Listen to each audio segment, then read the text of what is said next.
dynamics.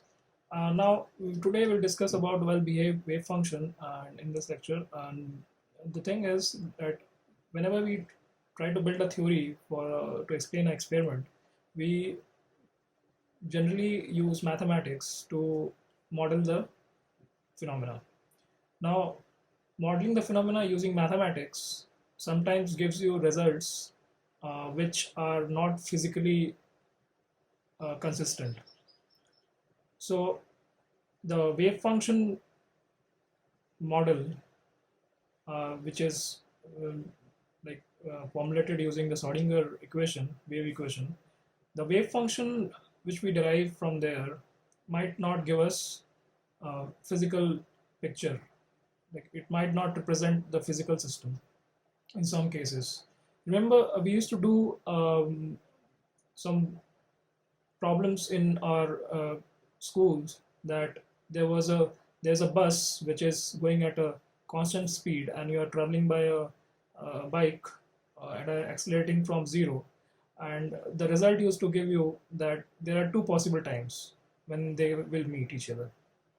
One time was physically possible and the other time was not. It gave you a negative result because this problem gives you a quadratic equation, and the quadratic equation had two results. One, the time was a positive quantity, and another was a negative quantity. Now we know that the time can never be negative. All right, so we used to neglect that result. We used to go with the positive result of the time. Similarly, in this, whenever the Schrodinger equation is solved and we get a wave function, and that wave function we have to check whether that wave function can represent a physical particle or not. At the end of the day, it should be able to represent a particle. So for that purpose, we have made some rules which a wave function should follow so that it can be treated as a it can be treated as a physical particle in a quantum system. So this is not a well-behaved wave function, or it is also known as acceptable wave function.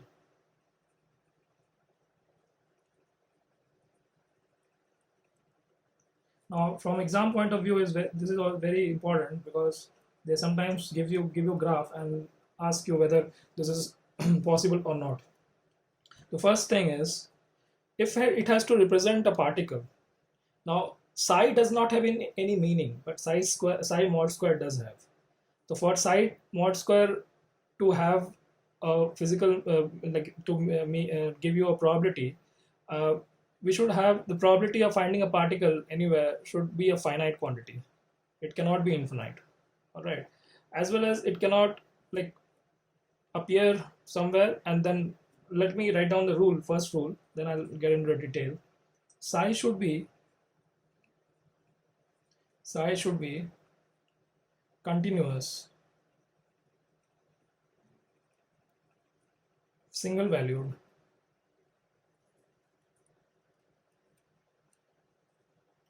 and finite everywhere.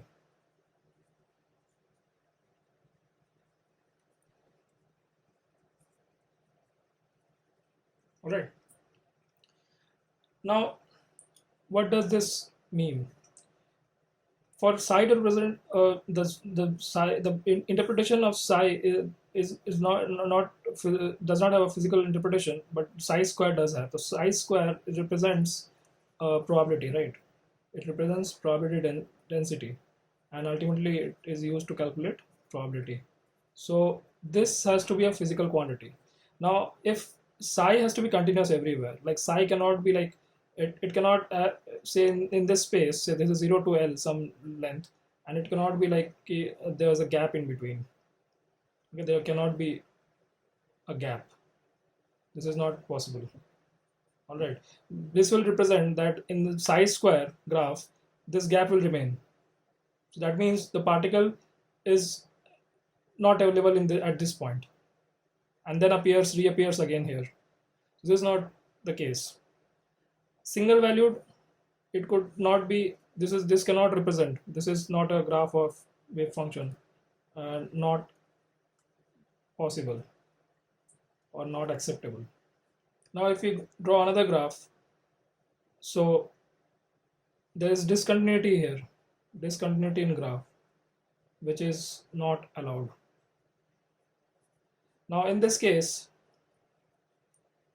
we are considering 1D cases only. Okay, 2D becomes so complex to represent on the paper.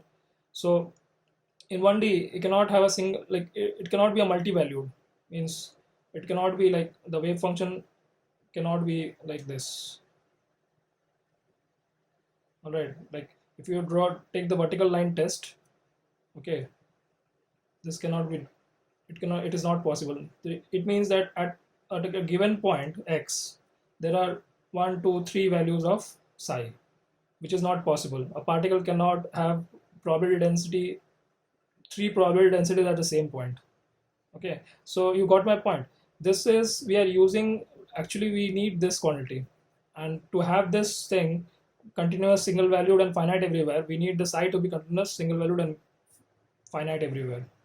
Now, so this is also not possible. So it cannot, this is a multi-valued function. Okay, it is multi-valued. Now if we have this finite, it has to be finite everywhere. So we cannot, so this is also not allowed. This is also not allowed. Okay, now if we have this thing that the graph is like this. Now in this region, as x tends to 0, psi tends to infinity. Now this is also not possible. The probability lies between 0 and 1. Now if we have a psi going infinite, psi mod square will also go infinite, right? This implies that psi mod square will also become infinite, and if you integrate this quantity in the infinite quantity, you'll get an infinite result, which is not possible in physical case. Okay, a particle cannot have an infinite probability at any point. All right, so this is also not allowed. So it has to be finite everywhere. All right, so this first point is clarified using these examples. Now the second thing, which says that the momentum of particle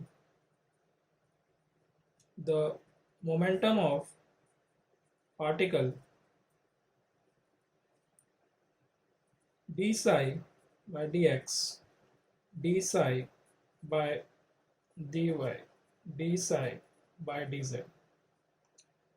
Now sometimes it's very difficult to give a more like lecture like this. I would prefer rather to give it on like class, to give lectures as in class, because there you can interact with the students very easily. Let me see if once I reach 1,000 subscribers, then I can like do a live session.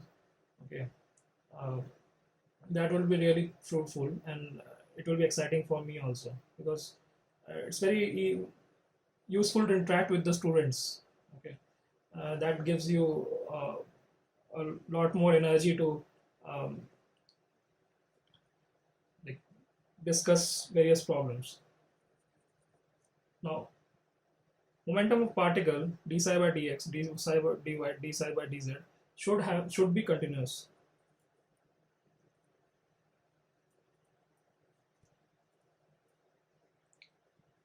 Okay, finite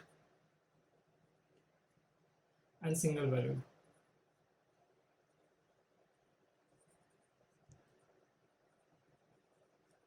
All right, everywhere. Now, should be true. Like momentum is a physical quantity. Now, a physical quantity has to be finite, continuous, and single valued everywhere. Like the way we discussed about this psi. Okay, otherwise it won't be able to represent a physical particle, physical system. Okay, so like the px, the momentum, is an operator in this case, which is given by minus ih cut d px. Okay, so now this rule has some exceptions. It's not always true. The exceptions are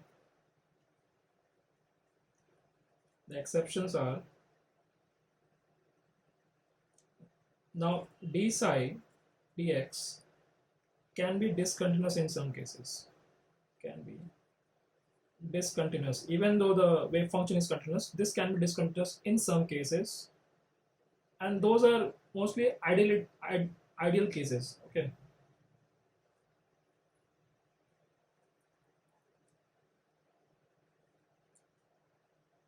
So the cases are, the first one, if the potential under which, if the potential, now the potential, we will be using this term quite often, and this potential is actually, we discussed this thing in bound state, unbound state also. This is the potential energy. In quantum mechanics we call it potential only. Yeah. In EMT it's different. All right, EMT potential thing and the potential energy is a different thing. So if the potential under which the particle is moving, under which the particle is moving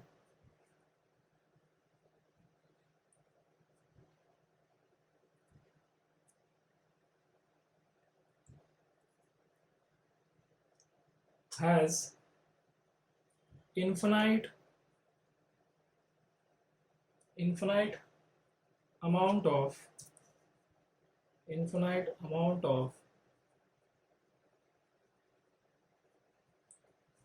discontinuity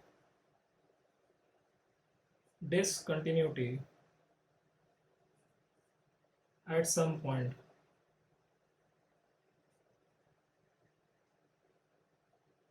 Alright, so now this could be like that. If you will learn about this after we discuss the Schrodinger equation. This is a 1D box. Okay, we'll discuss what it is. Now in this side the Vx is infinity, this side Vx is infinity, but here in the between this is Vx is 0. So at this point, this point and this point, it's all infinite, right? The value of potential is infinite. So at this point, now the derivative, the momentum will be discontinuous. Okay. Now this is a ideal system. Okay, this is an ideal system. So in ideal systems, one can have this discontinuity. Now the other one is, let me see if it fits here. If the potential is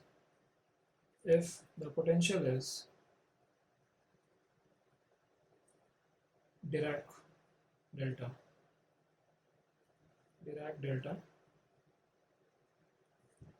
potential. Now this is a potential which is often asked in TIFR and JEST, and we'll learn about it in detail. But here we just see the picture. This at x equal to 0, the potential becomes infinite. Only at this point.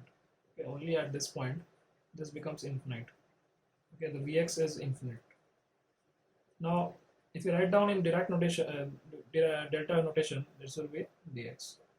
Okay, where V naught is the strength, and this is a negative because this side is positive, this side negative. So this is written to be minus V naught dx. Okay, so we'll discuss about it in detail in one or two lectures. Okay, so these are the conditions. Now, for there's another point. This is the first rule was this, second rule was this. Okay, so mostly we have to check this value whenever you are asked that which of among the following wave functions are acceptable or well behaved. Then you have to check only these: continuity, single value, and finite. If it's finite everywhere. In some cases, you have to check for the momentum as well. Okay, and there's another point. Okay, we'll discuss now. Now the last point in the well-behaved function case, a well-behaved wave function criteria, is that this has two different cases. Okay, one is the bound state. One is the bound state case. Okay, I think we have already gone through the bound state lecture and unbound state lecture. So if you have not, just please refer to the lecture again. All right. So this bound state and unbound state. See, the way to use these lectures, to use this platform to learn and perform well in your exams, is to go through each and every lecture. Okay, follow the points, repeat the lectures if you want to. Okay, if you have to, and go through the problems which I have solved in the lectures. Okay, I'll be solving the lectures more and more. I'll be solving more problems. Okay, as we go along.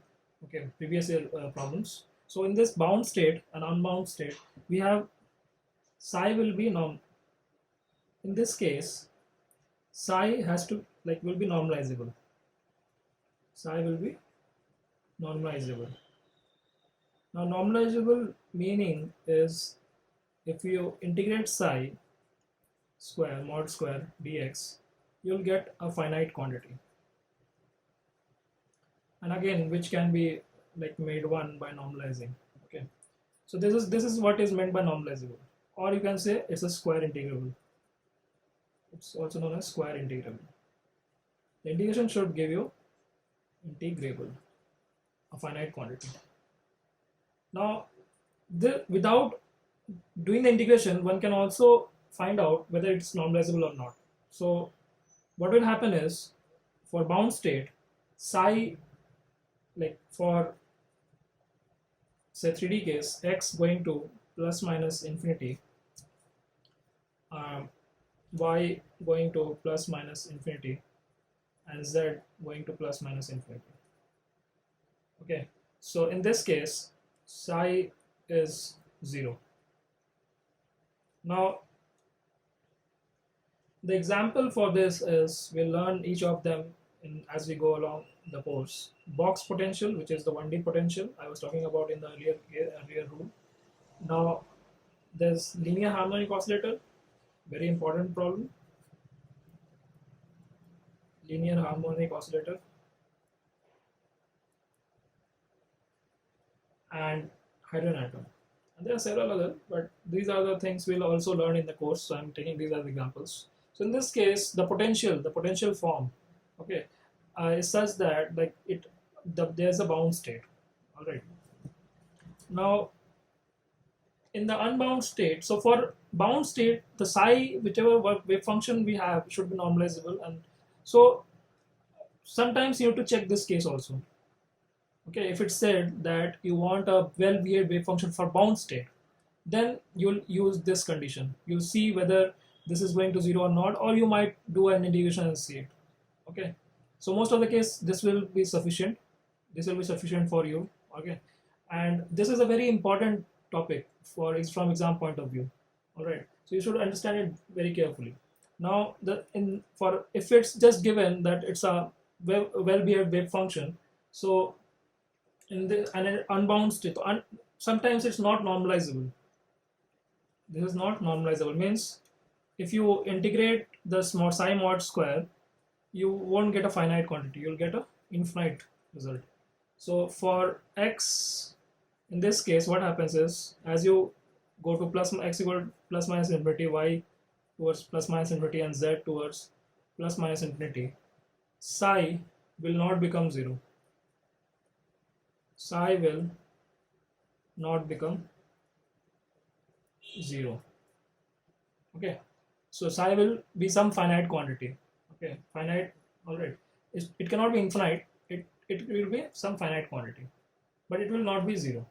So in this case, we can write the example as a free particle.